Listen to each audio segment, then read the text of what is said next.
Opening అవ్వాలి. Opening చేయాలంటే ఎవరో ఒకరు సూపర్ స్టార్ రావాలి.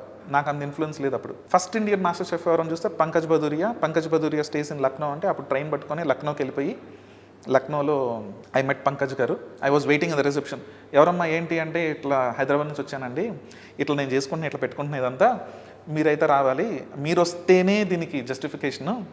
షీఈ్ అ టీచర్, ఓకే, ఆవిడ ఒక స్కూల్ టీచర్, ఒక dream of becoming a chef.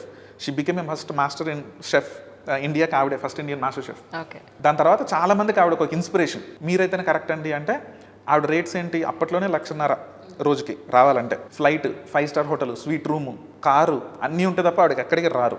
Okay, అప్పట్లోనే నేను చెప్పేది. అదే మన దగ్గర దాంట్లో ఒక్కటి కూడా లేవు. ఎట్లా అంటే she purely believed in the honest ask.